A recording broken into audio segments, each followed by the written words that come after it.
Ecuatorianas, el Ecuador tiene la necesidad de un nuevo pacto político y social que le permita salir de la grave crisis política en la que se encuentra y que lamentablemente cada día se profundiza. Debemos avanzar hacia una solución que ofrezca esperanza a las familias ecuatorianas de un porvenir de bienestar y tranquilidad. Una solución que además responda a la aspiración mayoritaria de poner fin a una confrontación irracional e inútil. La confianza que me dieron con su voto la asumí con humildad, convencido de que ser presidente de la República es un honor sin comparación y es la mayor oportunidad de servicio al que puede aspirar un ciudadano. Desde el primer día de mi gobierno he ejercido con responsabilidad el poder que me confirieron, entendiendo sus derechos como los fines y los límites que todo mandatario debe cumplir.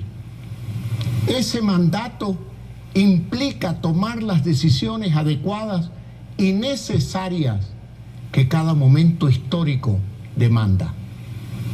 Hoy es un día en el que tengo la obligación de dar una respuesta a la crisis política que tiene entrampado al Ecuador, escuchando a ustedes, a los mandantes, a los ciudadanos que son los reales depositarios del poder.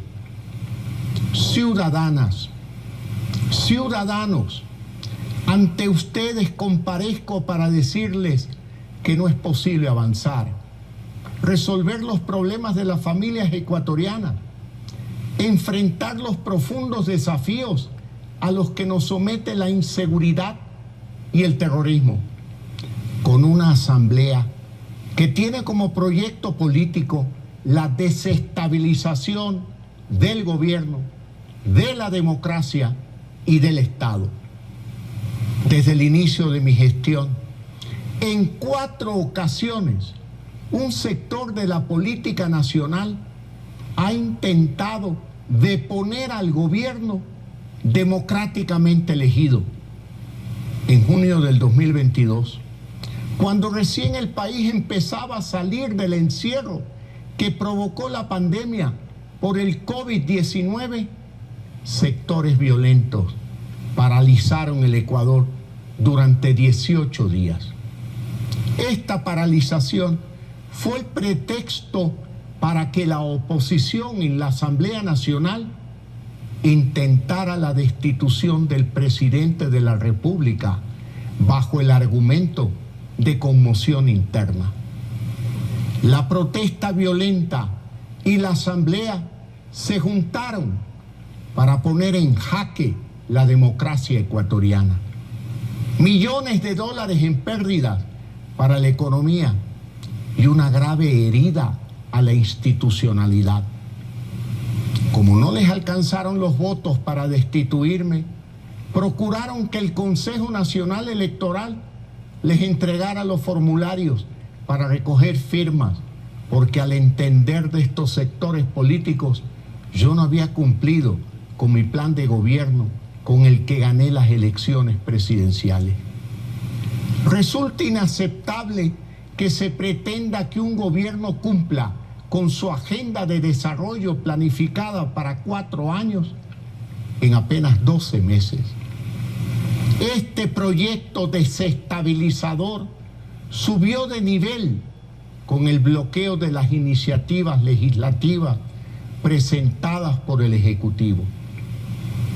Las propuestas para impulsar el desarrollo de oportunidades, para atraer inversión internacional y para garantizar la educación superior de miles de jóvenes ecuatorianos están archivadas. Otros proyectos, como la Ley de Recursos Hídricos, han sido relegados de la agenda legislativa. En cambio, propuestas que dieron trámite como la ley de uso progresivo de la fuerza, tienen absurdos, como la norma que obliga al policía a esperar que le disparen primero en lugar de repeler de forma inmediata una amenaza que pudiera salvar la vida de un ciudadano o la suya propia. Todos los esfuerzos del Poder Legislativo están enfocados en desestabilizar al gobierno con un juicio político infundado.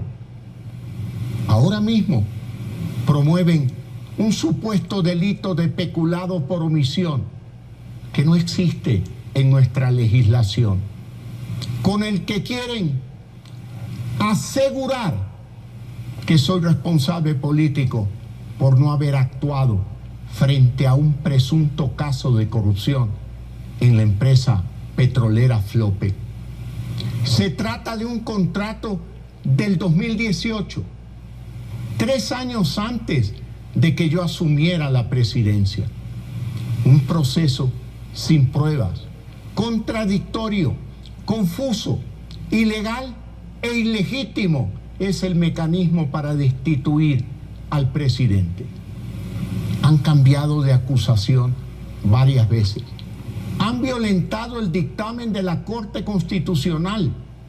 Han violentado la ley orgánica de la función legislativa. Lo que sea para alcanzar su objetivo. No se trata de la verdad o de luchar contra la supuesta corrupción o de defender los intereses del pueblo. De lo que se trata es de tomarse la presidencia de la República en su camino por usurpar todos los poderes del Estado. En eso son expertos. El control total que ya lo vivimos, viene acompañado de autoritarismo, persecución y corrupción. Los acusadores se han obsesionado por acabar con mi gobierno, impulsados por un sobrehumano rencor. Sin embargo, han sido incapaces de encontrar prueba alguna en mi contra, porque no hay nada que encontrar, absolutamente nada. Yo admito errores en mi gestión, pero soy un demócrata y he procurado que las soluciones sean siempre constitucionales y legales. Me he esforzado para que el diálogo político sea la herramienta que garantice gobernabilidad y estabilidad, que permitan a cada poder del Estado cumplir con sus atribuciones y responsabilidades. Pero el ataque a la gestión de este gobierno no tiene límites.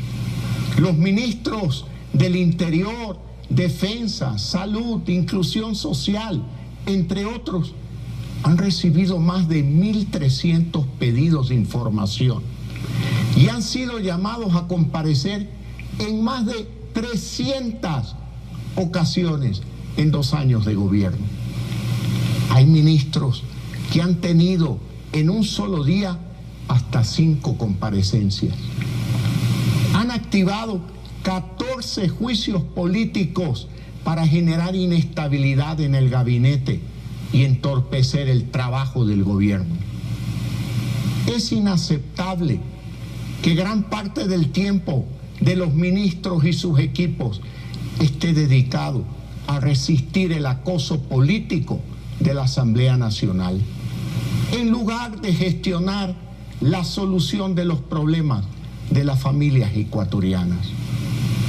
Esto no es fiscalización, es una constante obstrucción que ha generado una grave crisis política y conmoción interna que se refleja en la casi nula confianza de la sociedad ecuatoriana en la Asamblea Nacional.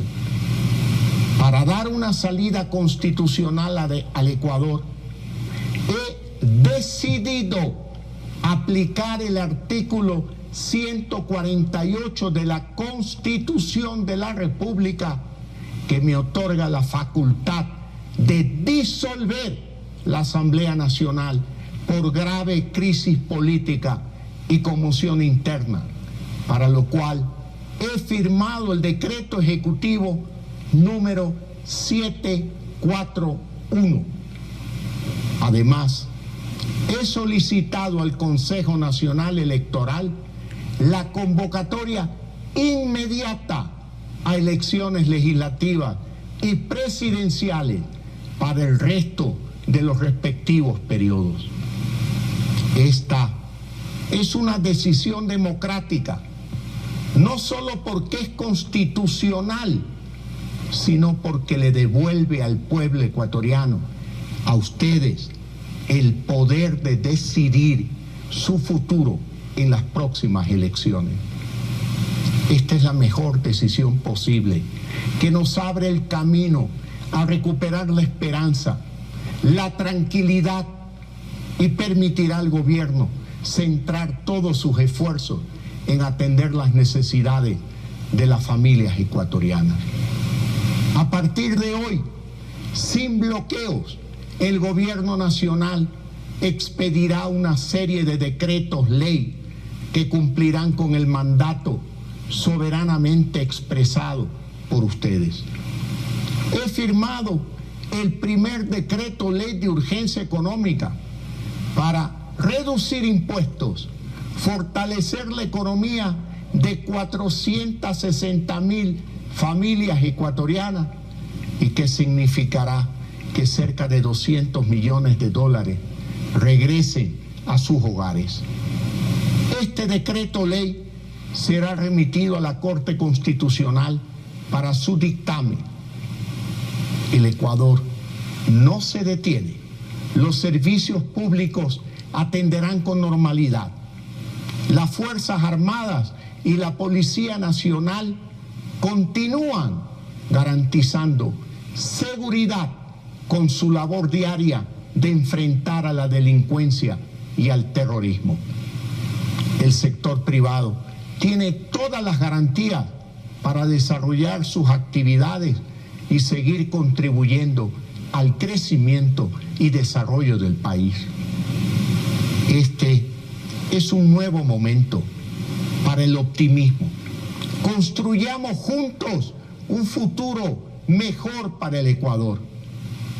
Por último, invocando una vez más las palabras del presidente Jaime Roldós, termino este mensaje. Mi poder en la Constitución y mi corazón en el pueblo ecuatoriano. Que Dios nos bendiga a todos. Muchas gracias.